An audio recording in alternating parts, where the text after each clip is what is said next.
Before we dive into this controversy, I want to set the tone. This discussion is not about mocking disabled people, nor labeling this as woke and being anti-DEI in this video. In World of Warcraft, there are many characters with permanent injuries and prosthetics. Some of them are written beautifully and at depth. But in today's video, I want to explore some of those examples. My problem is not with the characters, nor the disabilities. My problem is with the world-building logic. I mean, a literal archmage who can levitate and transmute himself into energy is now stuck in a floating wheelchair. Let's have a look at the lore and the mixed messages people are receiving from Blizzard. Let's start with the obvious, with Khadgar's wheelchair. So how did Khadgar ended up in a wheelchair in the first place? In the current expansion, The War Within, Khadgar and the other heroes are chasing the Dark Heart. During that exact mission, Khadgar performs a desperate transmutation spell, turning his body into pure arcane energy to allow Illyria to escape with the artifact. But when the threat is over, Illyria helps him to return into his physical form, but the process comes with some consequences. His body is now frail, and he needs an arcane wheelchair to move, as we all know by now. There's the controversy. It's the wheelchair. So I looked up a little bit, and the Warcraft wiki summarizes this change. After Dalaran's distraction, Khadgar is now bound to an arcane wheelchair created by Archmage Modera. I guess Modera designed the chair, perhaps as a romantic gesture, and Khadgar even jokes that Kurdan suggested he should get back on the Griffin, but he rather prefers the chair. So after my research, I found that this is the official explanation. It's interesting, but does it make sense when we consider that broader lore and the magical solutions that are actually available? Therefore, let's have a look into the magic in Azeroth, specifically into healing, levitating, and regenerating. Starting off with the levitation and the teleportation, right? Even novice priests can cast levitate, letting someone float several feet above the ground, and even over water. I think it was for 10 minutes, right? This basic spell makes terrain kinda irrelevant.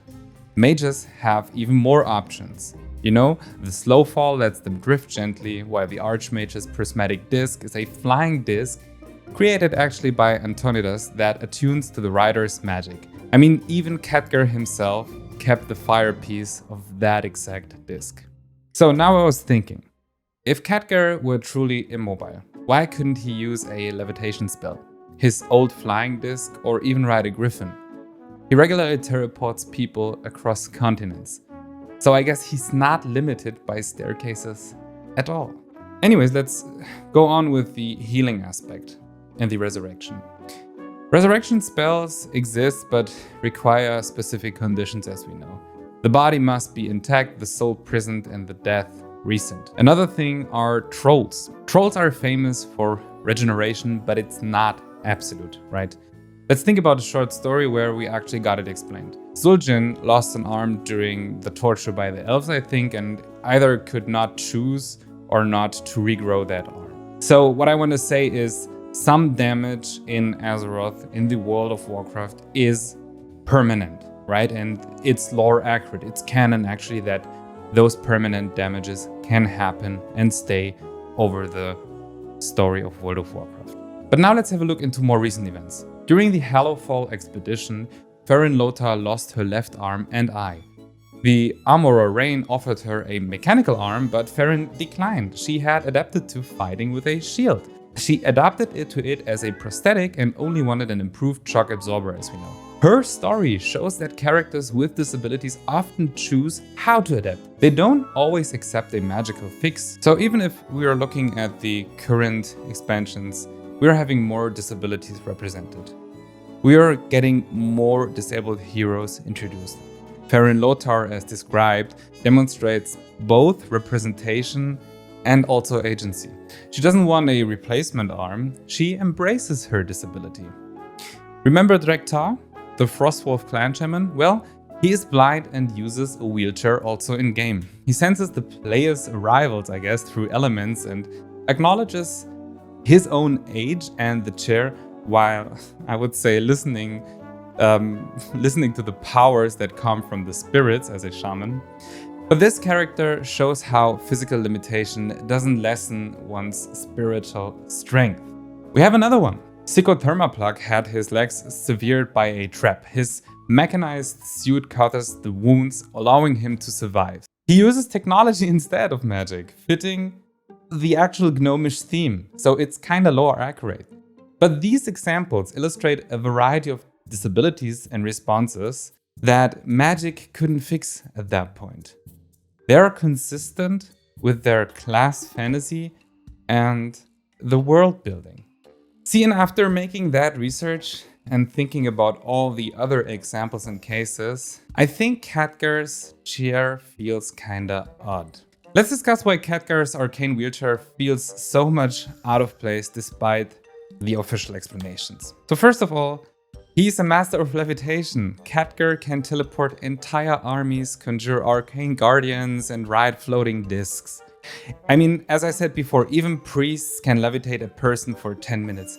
Having a floating wheelchair, which seems to require both levitation and a physical device, implies that he cannot simply cast levitate or conjure a disc anymore, right? The narrative doesn't explain why his spellcasting is limited. If his body is frail, his mind and mana should function, I guess, right?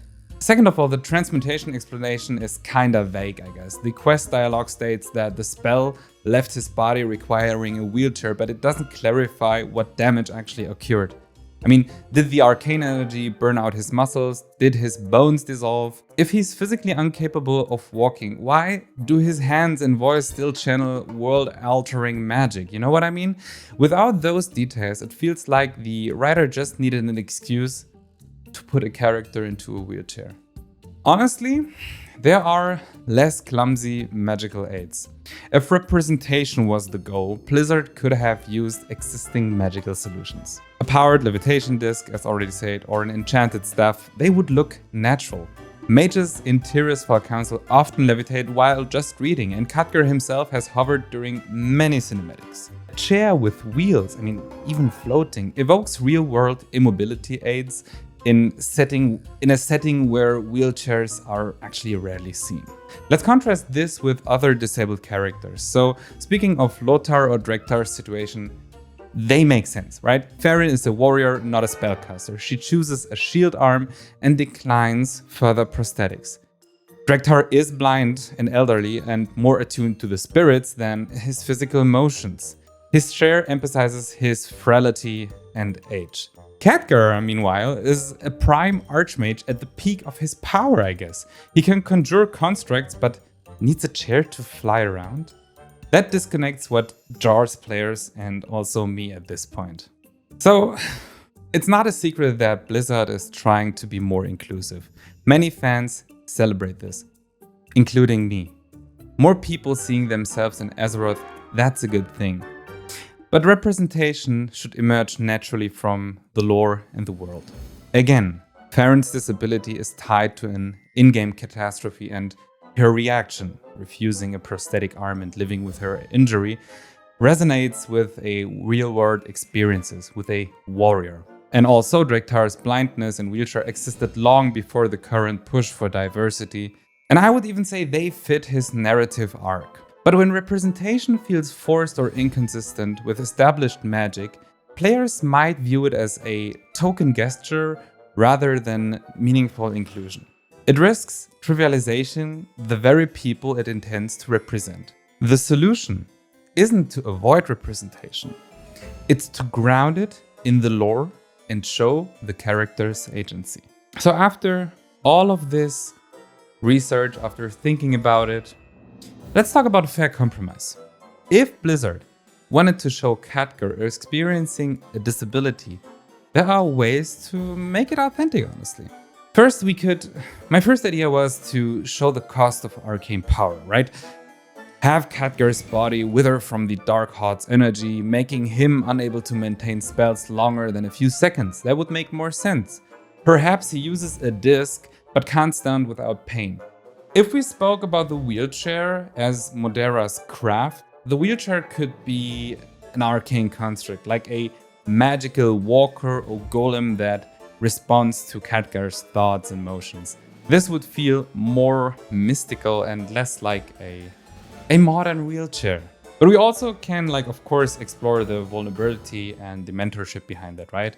Khadgar might step back from the frontline combat, mentoring now younger player mages while contending with chronic arcane injuries. That would be powerful storytelling and relatable without defying his capabilities.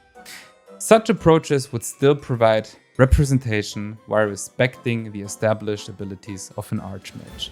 Such approaches would still provide representations while respecting the established abilities of an archmage. World of Warcraft is a fantasy world where rules exist. Mages can float, priests can levitate, trolls can regrow toes, but sometimes not arms. Characters with disabilities enrich the story when their conditions and adaptations are thoughtfully woven into the narrative of the game. Khadgar's floating wheelchair, however, feels like someone slapped a modern mobility aid onto a wizard and just called it a day. I'm not upset that Blizzard wants to include disabled representations. I'm frustrated that they did so by ignoring their own magic system and lore. In a world where an archmage can literally turn himself into pure energy, he deserves a better solution than a floating chair with wheels. Representation matters, but so does storytelling coherence. Let's hope future expansions find a more enchanting way to balance both.